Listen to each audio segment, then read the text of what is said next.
اللہ سے کہ اللہ میں کبھی فارغ نہ ہوں. یہ دعا ہمیں کرنی چاہیے کہ اللہ مجھے فارغ کر کے بستر پہ نہ بٹھا.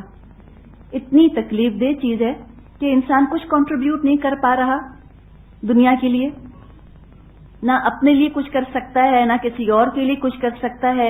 بیمار ہو گیا یا محتاج ہو گیا اور بس پڑا ہوا ہے، فارغ ہی فارغ.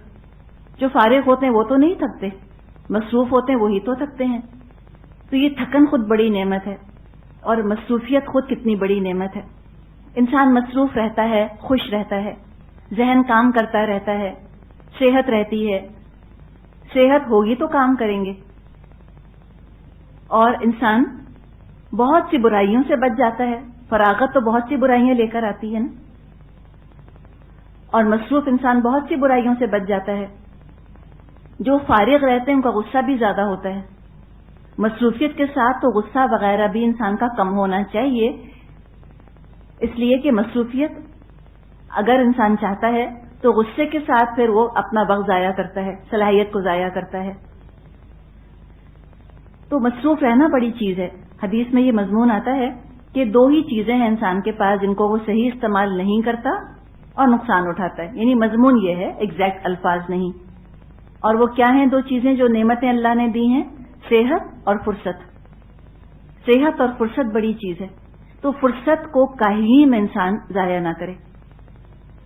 زیادہ تر ہم نفسیاتی کسل میں مبتلا ہیں. ہم سوچتے ہیں کہ میں بہت تھک گئی ہوں، میں بہت تھک گئی ہوں. چھوٹے چھوٹے کام ہم بعض دفعہ کاہلی کی وجہ سے نہیں کرتے، چھوٹی چھوٹی چیزیں. اب مثال کے طور پہ آپ نے وضو کیا، وضو کر کے آپ نکلی، ابھی اچھا خاصا وقت ہے اذان ہونے میں. آپ 2 نفل پڑھ سکتی ہیں نا، تحیت الوضو. کتنا وقت لگے گا؟ اگر آپ نے ہلکی ہلکی 2 رکعتیں پڑھی، 2 منٹ، 2 منٹ. صرف کاہلی کی وجہ سے ہم ضائع کر دیتے ہیں. اور یہ وہ عمل ہے جو کہ جنت میں لے جانے والا عمل ہے. ایک دفعہ نبی اکرم صلی اللہ علیہ وسلم نے بلال رضی اللہ عنہ سے فرمایا کہ بلال آج رات میں جنت میں تھا اور میں نے اپنے آگے آگے تمہارے جوتوں کی آواز سنی. سوچیے ذرا. تو پوچھا کہ کیا عمل ہے جو تم ایسا کرتے ہو؟ تو جو انہوں نے جواب دیا وہ یہ کہ میں کوشش کرتا ہوں کہ جب بھی میں وضو کروں اس وضو سے میں کچھ نہ کچھ نماز جتنی اللہ توفیق دے میں ضرور پڑھ لوں. تو سوچیں یہ 2 منٹ کا انویسٹمنٹ اگر جنت تک ہمیں لے جاتا ہے تو کیا برا ہے؟ کیوں ہم کاہلی کی وجہ سے چھوڑ دیتے ہیں؟ صرف باتیں کر رہے ہیں، صرف کھڑے ہیں، صرف بیٹھے ہیں. صرف بعض دفعہ لوگ بیٹھے ہوتے ہیں، باہر دیکھ رہے ہوتے ہیں. اب آپ کیا دیکھ رہے ہیں باہر؟ کوئی پوچھے ان سے، کہو اٹھ جاؤ، ابھی تھکے ہوئے ہیں نا، ابھی اٹھتے ہیں. 1 گھنٹہ پہلے اسکول سے آئے تھے، نہیں اٹھیں گے اپنی جگہ سے. یونیفارم بدلنے میں تھکن اتنی ہو رہی ہوتی ہے کہ یونیفارم بدلنا وہ بھی کہتے ہیں بڑا مشکل، بڑا بھاری کام. یہ کیا ہے؟ یہ صرف ذہن کے اندر ایک چیز بٹھا لی ہے کہ ہم تھک گئے. نماز ہے، نماز پڑھ کے آپ فارغ ہوئیں، فرض پڑھ کے یا نماز پڑھ کے 33 دفعہ 33 ٹائمز سبحان اللہ، الحمدللہ، اللہ اکبر. کتنا وقت لگے گا؟ بمشکل 1.5 سے 2 منٹ. لیکن خیال آتا ہے اتنا تھکے ہوئے ہیں ابھی نہیں پڑھ سکتے، یہ بہت ہم تھک گئے، لیٹ گئے بستر کے اوپر جا کر. تو لیٹ کے پڑھ لیں، پڑھ تو لیں، زبان ہی تو ہلانی ہے. 4 گھنٹے باتیں آپ کروا لیں تو تھکن کا احساس نہیں ہوتا. اور ذکر اتنا سا اگر اللہ کا کر لیں تو شیطان کہتا ہے تم بہت تھک گئے. تو یہ کاہلی یہ شیطان کی طرف سے آتی ہے، شیطان ڈالتا ہے کاہلی، اور چھوٹے چھوٹے نیکیوں کے مواقع ضائع کروا دیتا ہے. جو کہ ہمارے بس میں چیز ہے وہ ضائع کروا دیتا ہے. بڑی بڑی نیکیوں کے بارے میں تو کہتا ہے کہ لو تم کیا اتنی بڑی بڑی نیکیاں کرو گے، تم سے کچھ نہیں ہونے والا. تو بڑی بڑی نیکیاں ہم چھوڑ دیتے ہیں. چھوٹی چھوٹی نیکیوں میں کاہلی کا شکار کروا دیتا ہے کہ اب یہ پڑھ لو گے تو رہنے دو، ابھی تھکے ہوئے ہو، ابھی دماغ کو آرام دو، ابھی زیادہ تمہیں کوئی محنت مشقت کرنے کی ضرورت نہیں. تو چھوٹی چھوٹی نیکیاں، کوئی ٹشو پڑا ہوا تھا نیچے، اس کو اٹھا دیا، ڈسٹ بن میں ڈال دیا، یہ بھی نیکی کا کام ہے. حدیث میں آتا ہے نا کہ مسلمان کے راستے سے تکلیف دہ چیز کو دور کر دینا، اس پر بھی اجر ہے. ایک جانور کو پانی پلانے پر اجر ہے. آپ کچن میں کام کر رہی ہیں، باہر بلی میاؤں میاؤں کر رہی ہے، کتنا وقت لگے گا؟ آپ اتنی سی پلیٹ میں اس کو اتنا سا دودھ دے دیں، کچھ زیادہ وقت نہیں لگے گا. لیکن کہا کہ میں پہلی اتنی مصروف ہوں، پہلی میں اتنی تھکی ہوئی ہوں، بلی کو بھی کھلاؤں. اسی پر غصہ آ گیا بلی کے اوپر. بعض لوگ تو ڈانٹتے ہیں جانوروں کو، لڑتے ہیں باقاعدہ جانوروں سے، لگتا ہے کہ وہ سب سمجھ رہے ہیں ان کی باتیں. تم بھی آ گئی میاں میاں کرتی ہوئی، یہ بھی خفا ہوں گے اس کے اوپر. اتنی تقریر جو کی، جو زبان اتنی چلائی، اگر اتنا ہاتھ چلا لیتے تو ثواب ملتا. اب بلی سے لڑ کے تو کوئی جنت میں نہیں گیا. ہاں، کسی جانور کی پیاس بجھا کر یا بھوک مٹا کر ضرور جنت میں ہم جا سکتے ہیں. آپ نے وہ حدیث سنی ہے نا کہ ایک عورت تھی، اس نے دیکھا ایک کتا پیاس کے مارے کیچڑ چاٹ رہا ہے. اس کو اتنا رحم آیا، اس نے اپنے جوتے کے اندر پانی بھر کے اس جانور کے آگے رکھ دیا. اس پر بخشی گئی وہ عورت. اگر وہ کاہل ہوتی، کہتی چھوڑو میں کیا کروں، خود ہی پانی پی رہی ہوں تو بڑی چیز، اس کو بھی پلاؤں، سب کا ٹھیکہ لیا ہے کوئی میں نے سارے جانوروں کی پیاس بجھانے کا. اس لیے کہ ہمیں غصہ آتا ہے نا. آپ یاد رکھیں، غصہ انسان کو جتنا کاہل کرتا ہے کم ہی چیزیں کرتی ہیں. ایک اپنے اوپر ترس کھانا، سیلف پٹی، اور دوسرا غصہ. انسان کی انرجی ختم ہو جاتی ہے. مجھے اور تو کسی کا نہیں پتا، اپنا مجھے محسوس ہوتا ہے کہ جب مجھے غصہ آتا ہے مجھے لگتا ہے کہ میرے تو ہاتھ پیروں سے نا جان نکل گئی ہے. دماغ لگتا ہے کام نہیں کر رہا، ہاتھ پاؤں بھی لگتا ہے کام نہیں کر رہے. ایگزاسٹ ہو جاتا ہے انسان غصے کی وجہ سے. اسی کہ اتنا اندر ایک ٹرموائل بنتا ہے نا انسان کے. تو جو غصہ بہت کرتے ہیں ان کے اندر بھی کاہلی پائی جاتی ہے. اور پھر وہ کیا ہوتا ہے، وشیس سرکل. غصہ کرتے ہیں تو کام نہیں کر سکتے، اور جب کام نہیں کر سکتے فارغ ہوتے ہیں تو غصہ کرتے رہتے ہیں. ایک سرکل سا بن جاتا ہے. تو یہ اپنے آپ سے مت کہا کریں، مت انڈلج کریں اپنے آپ کو کہ میں تھک گئی ہوں، میں تھک گئی ہوں. نکال دیں اس لفظ کو. اور اگر تھکنے کا ذکر کرے تو اللہ کے احسان کے شعور کے ساتھ کہ اللہ کا احسان کہ میں تھکی. نعمت لگنی چاہیے تھکن، اور فراغت سے انسان ڈرے. تو چھوٹے چھوٹے کام انسان کرے. اتنا سا کام کیا، کسی کو پانی پلا دیا، کسی کو تھوڑا سا کچھ دے دیا، اپنے ہاتھ پاؤں سے کام کر لیا، اور یہ اپنے ہاتھ پاؤں سے دوسروں کے کام کر دینا، یہ بہترین صدقہ ہے. پہلے زمانے کی تو بڑی بوڑھیاں کہا کرتی تھیں کہ دوسروں کا کام کرنا ہاتھ پیروں کی زکوٰۃ ہے. یہ کہا جاتا تھا کہ اوروں کا کام کر دو، اس کی برکت سے ہو سکتا ہے اللہ تعالیٰ ہمارے ہاتھ پاؤں چلاتا رہے. چھوٹے چھوٹے کام جس کے آپ کر سکتے ہیں کر دیں، اس میں سستی نہ کریں. اصلاحی خطبات میں یہ جلد نمبر 5 ہے. اس میں ہے کہ جب کسی معمول کو پورا کرنے میں سستی ہو رہی ہو تو وہی موقع انسان کے امتحان کا موقع ہے. ایک معمول ہے، روٹین ہے. مثال کے طور پہ آپ جو ہے وہ صلاۃ الضحیٰ کی 4 نفل پڑھتی ہیں. ایک دن بلا وجہ سستی آ گئی کہ نہیں پڑھنی. چلو کون سے فرض ہیں، کون سے نہیں پڑھوں گی تو گناہ ملے گا، سستی آ رہی ہے نا. حالانکہ 4 نفل پڑھنے میں کیا ٹائم لگتا ہے، 5 سے 6 سے 7 منٹ، 8 منٹ چلیں بہت سے بہت. لیکن سستی آ گئی. 24 گھنٹوں میں سے وہ 8 منٹ بھی اتنے بھاری لگ رہے ہیں. اب سستی آ رہی ہے تو لکھتے ہیں وہی امتحان کا موقع ہے. اب ایک صورت تو یہ ہے کہ اس سستی کے آگے ہتھیار ڈال دے اور نفس کی بات مان لے. تو پھر اس کا نتیجہ یہ ہوگا، آج ایک معمول پر ہتھیار ڈالے، کل کو نفس دوسرے معمول پر ہتھیار ڈلوائے گا.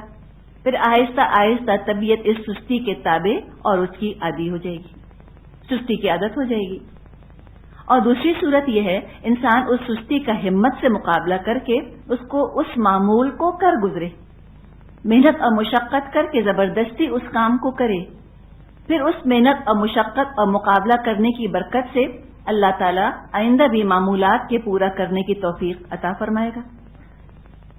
تو یہ آخر میں اس میں یہی لکھتے ہیں کہ سستی کا واحد علاج اس کا مقابلہ کرنا ہے، اس کے آگے ڈٹ جانا ہے، ہمت سے مقابلہ کریں، اور اس کا علاج سوائے استعمال ہمت کے اور کچھ نہیں. انسان سوچ لے مجھے سستی کا مقابلہ کرنا ہے، اور اس کے علاوہ کوئی اور ایسی چیز نہیں ہے کہ کوئی نسخہ گھول کر پلا دیا جائے اور اس کے بعد سارے معاملات ٹھیک ہوتے چلے جائیں اور سستی انسان کی دور ہو جائے. یہ نہیں ہو سکتا. خود ارادہ کرنا ہے کہ مجھے اپنی سستی سے نجات حاصل کرنی ہے، مجھے اپنے وقت کو بہترین استعمال کے اندر لگانا ہے. مومن کی متاع تو وقت ہے، اور وقت اگر ضائع کر دیا تو پھر وہ کیا کر سکتا ہے اس کے بعد. تو ذرا سا ہمیں اس کے بارے میں سوچنے کی ضرورت ہے. والآخر دعوانا ان الحمد للہ رب العالمین. نحمدہ و نصلی علی رسولہ الکریم اللہم آتی نفسی تقواہا وزکیہا انت خیر من زکاہا انت ولیہا و مولاہا. جو ٹاپک انشاءاللہ تعالی ہم اس وقت کریں گے وہ ہے نسیان النعمہ. نسیان، نسی سے لفظ بنا ہے بھول جانا. کس کو بھول جانا؟ نعمتوں کو بھول جانا، اوبلیویس ہو جانا، اوبلیویسنس ٹو بلیسنگز. اللہ تعالیٰ فرماتا ہے سورہ نحل آیت 53 میں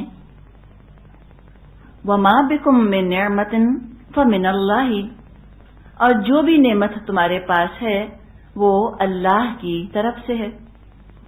ہر نعمت تم کو اللہ نے دی ہے.